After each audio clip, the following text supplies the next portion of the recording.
الحمد لله رب العالمين.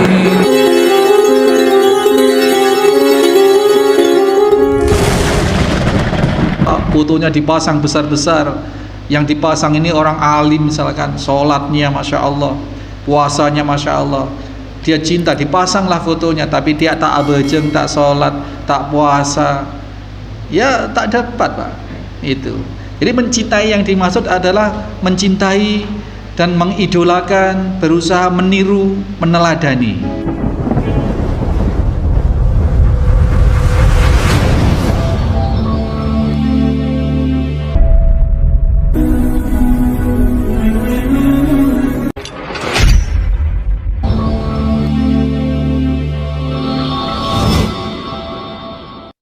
Bismillahirrahmanirrahim. Assalamualaikum warahmatullahi wabarakatuh. Innal hamdalillah nahmaduhu wa nasta'inuhu wa nastaghfiruh wa na'udzu billahi min sururi anfusina wa min sayyiati a'malina. May yahdihillahu fala mudhillalah wa may yudlil fala hadiyalah. Asyhadu an la ilaha illallah wahdahu la syarikalah. Asyhadu anna Muhammadan abduhu wa rasuluhu la nabiyya ba'dah. Allahumma salli wa sallim wa barik ala Muhammadin wa ala alihi wa sahbihi wa mawala. Qala Allah ta'ala, ya ayyuhalladzina amanu taqullaha haqqa tuqatih wa la tamutunna illa wa antum muslimun. Qala Allah ta'ala, ya ayyuhan nasu taqu rabbakumul ladzi khalaqakum min nafsin wahidah wa khalaqa minha zawjaha wa batha minhuma rijalan katsiran wa nisaa'a wattaqullaha alladzi tasaaluna bihi wal arham innallaha kana 'alaikum raqiba. Ya ayyuhalladzina amanu taqullaha wa qulu qawlan sadida yuslih lakum a'malakum wa yaghfir lakum dhunubakum wa may yuti'illaha wa rasulahu faqad faza fawzan 'adzim. Innal asdaqal hadits kitabullah ta'ala wa khairal hadi hadi Muhammad sallallahu alaihi wasallam wa sarral umur muhdatsatuha. Hadirin hadirat segenap jamaah Masjid Al Muslimun Curah Jero Panji Situbondo dan segenap pemirsa Al-Firas TV. Al-Firas TV dimanapun saat ini berada, rahimani wa rahimakumullah.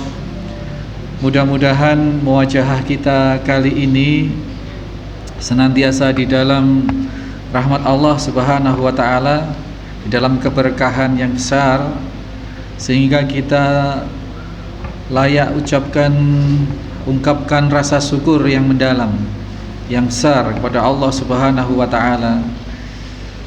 Yang mudah-mudahan dengan rasa syukur itu Allah tidak segan-segan sesuai dengan janjinya menambah karunia keberkahan, karunia kenikmatan. Sebagaimana yang telah kita peroleh selama ini, Allah akan tambahkan terus dan tambahkan terus sehingga kita memperoleh sesuatu yang semakin besar dan semakin besar dari Allah Subhanahu wa ta'ala. Salawat serta salam senantiasa kita haturkan untuk junjungan kita Nabiullah Muhammad sallallahu alaihi wasallam, yang kita mengharapkan syafaat beliau kelak, kebersamaan kita bersama beliau dan seluruh orang-orang soleh yang juga bersama beliau di akhirat, wabil khusus di jannah kelak. Amin, Allahumma amin. Hadirin hadirat rahimani wa rahimakumullah, kita sampai di hadis yang ke-38, Babus Sabr, kitab Riyadhus Shalihin, yang disusun, yang ditulis oleh Al-Imam An-Nawawi rahimahullahu ta'ala. Setelah pekan kemarin kita membahas hadis dari Ibnu Mas'ud radhiyallahu an, bahwasanya kesabaran itu membuahkan sebagai satu kunci. Kesabaran itu sebagai satu kunci di mana setiap musibah, setiap ketidaknyamanan setiap kelelahan, setiap kesakitan, semua yang tidak nyaman dalam diri kita, ditimpa ketidaknyamanan, gangguan-gangguan apapun, bahkan sampai pun duri yang menancap, yang tertancap duri, yang menancap di dalam anggota badan kita, itu pun semua mendatangkan penghapusan dosa. Dan setelah kita kaji, kita kupas, ternyata tidak hanya penghapusan dosa yang bisa kita peroleh, tetapi di saat yang sama adalah ziyadatul hasanah atau mendapat pahala. Musibah atau setiap ketidaknyamanan, apakah itu penyakit, apakah itu dirugikan oleh orang lain, dibikin tidak nyaman, itu pada hakikatnya adalah musibah yang ditimpakan oleh Allah Subhanahu wa ta'ala kepada kita. Ini sudah barang tentu semakin besar musibah atau semakin besar ketidaknyamanan, semakin parah kesakitan yang kita alami, ini berpotensi, ini adalah wahana atau sarana yang disediakan oleh Allah untuk penghapusan dosa. Jadi setiap musibah itu bisa menjadi penghapus dosa, tidak otomatis. Kenapa? Ada syaratnya, yakni syaratnya adalah apabila kita bersabar. Bersabar itu yang bagaimana? Tempo hari setelah kita kaji juga, kita sampaikan bahwa sabar yang paling minimal itu adalah ketika kita tidak menggerutu, kita tidak menyalahkan keadaan, menyalahkan diri sendiri, menyalahkan keadaan, terlebih lagi menyalahkan Allah.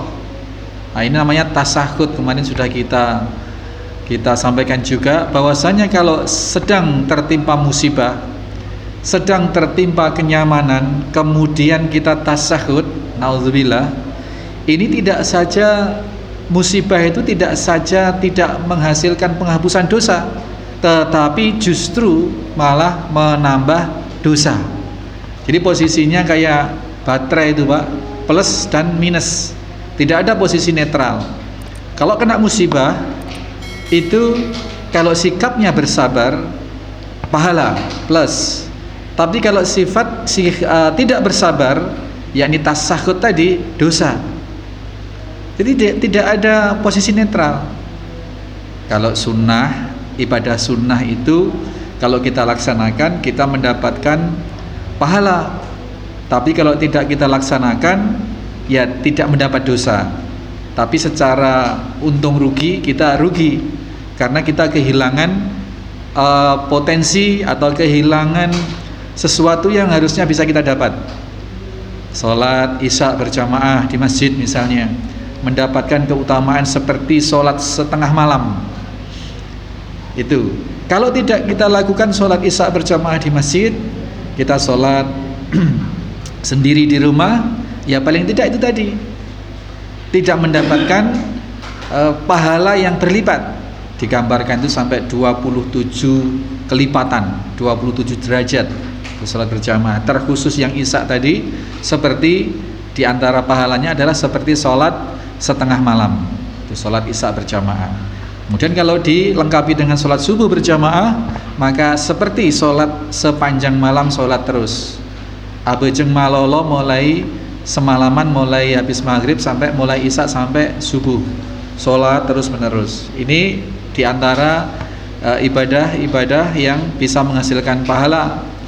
Tetapi ketika orang terkena musibah, kalau dia bisa bersabar, maka dosanya hapus.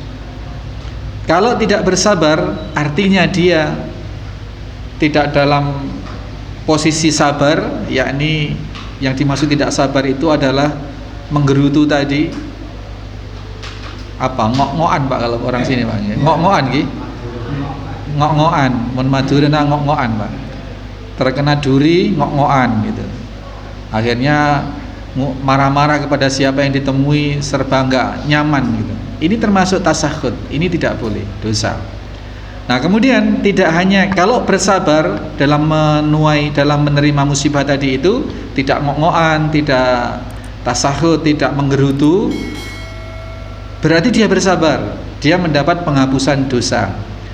Nah, kondisi mendapat musibah yang sama, misalkan kena keiris tangannya, misalkan ketika sedang masak, sudah nggak ngok-ngokan, ya, berarti dia bisa bersabar, hapus dosanya.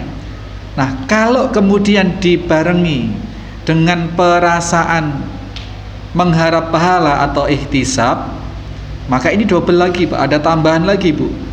Sudah mendapat penghapusan dosa, masih mendapat tambahan pahala. Jadi peristiwa musibah itu bisa mendatangkan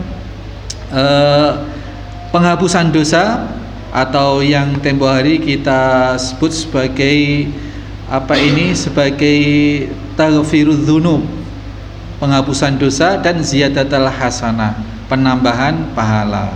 Ini musibah yang disikapi dengan benar. Tempo hari sudah kita kupas di dalam hadis yang ke-37. Hadis yang ke-38 ini tidak jauh beda. Yang meriwayatkan pun juga sahabat Ibnu Mas'ud radhiyallahu an, bahwasanya di hadis yang ke-38 yang oleh Imam Nawawi dijejerkan ini sama-sama dari Ibnu Mas'ud, yang masih mengandung pembelajaran yang mirip serupa, tetapi nanti ada pembedaan-pembedaan, ada spek-spek khusus yang melengkapi hadis yang ke-37 kemarin, bahwasanya qala sahabat Ibnu Mas'ud radhiyallahu an berkata, dakhaltu 'alan Nabi sallallahu alaihi wasallam. Aku masuk mendatangi Nabi, masuk ke rumah Nabi sallallahu alaihi wasallam, wa huwa yu'aku. Dan beliau Nabi sallallahu alaihi wasallam sedang dalam keadaan demam. Panas. Demam lah, sakit. Didatangilah, posisi Nabi sedang terbaring, sedang sakit demam, sakit panas. Fakultu, kemudian Ibnu Mas'ud menyatakan, aku bertanya, aku berkomentar, aku berkata, ya Rasulullah, wahai jeneng Nabi sallallahu alaihi wasallam, innaka aku, sesungguhnya engkau sedang panas, wa'kan syadidan, dan panasnya ini sangat tinggi. Jadi Ibnu Mas'ud berkomentar, mungkin ya tidak hanya melihat, tapi mungkin memegang. Dan sunnah menjenguk orang sakit itu seperti itu, Bapak Ibu sekalian. Sunnah menjenguk orang sakit, terutama yang bukan lawan jenis, yang masih mahram meskipun lawan jenis, itu tidak masalah. Itu menjenguk orang sakit itu sunnahnya memegang, ngemek-ngemek, apa gitu, Pak? Bukan nguyel-nguyel ya, tapi pegang kakinya sambil dipijit-pijit gitu, nggih, dimek-mek gitu loh. Itu sunnahnya seperti itu. Nah, Ibnu Mas'ud tampaknya demikian. Kayaknya nggak mungkin kalau Ibnu Mas'ud ini megang kepalanya Nabi kayaknya cangkolang ya, Pak. Kayaknya nggak mungkin. Masa mau batuknya Nabi dipegang, kan nggak mungkin. Kayaknya sih pastinya sesuai dengan sunnah yang diajarkan oleh Nabi, ketika mendatangi orang sakit, menjenguk, pegang kakinya. Kaki itu tempat netral ya, tempat netral dalam arti bukan aurat, bukan apa begitu nggih. Dimek-mek mungkin. Nah, ketika Ibnu Mas'ud memegang itu, mestinya sepertinya Allahu a'lam itu kok panasnya luar biasa, tinggi sekali, sehingga Ibnu Mas'ud langsung berkomentar, ya Rasulullah, innaka tu'aku wa'kan syadidan, engkau panas tinggi ya Rasulullah, sungguhnya engkau sedang panas tinggi. Kemudian Rasul menjawab, qala ajal, benar wahai Ibnu Mas'ud, ini u'aku kama yu'aku rajulani, sesungguhnya aku sedang demam sangat tinggi, 2 kali lipat panasnya dari umumnya kalian ketika menderita panas. Wah, ini Masya Allah. Makanya Ibnu Mas'ud kaget, Pak, karena memang kondisi Nabi ini panasnya atau sakitnya ini 2 kali lipat dari kebanyakan orang yang sedang sakit panas. Kalau mau dihitung level sekarang misalkan, kalau demam itu levelnya 60 derajat misalkan, 60 lebih dikit orang sudah mati atau orang langsung pingsan, itu batas maksimal ambang tinggi. Ini Nabi 120 derajat Pak panasnya, 2 kali lipat. Kalau misalnya sakit perut itu ada levelnya, level 50 itu paling tinggi misalnya. Di atas 50 sedikit orang sudah pingsan atau mati.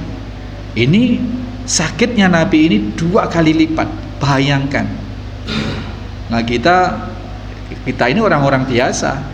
Kalian yang dimaksud oleh Nabi SAW tadi itu, kalian adalah kalian Ibnu Mas'ud, para sahabat, orang-orang terkemuka, orang-orang hebat, kesalehannya, kealimannya, keimanannya, Masya Allah.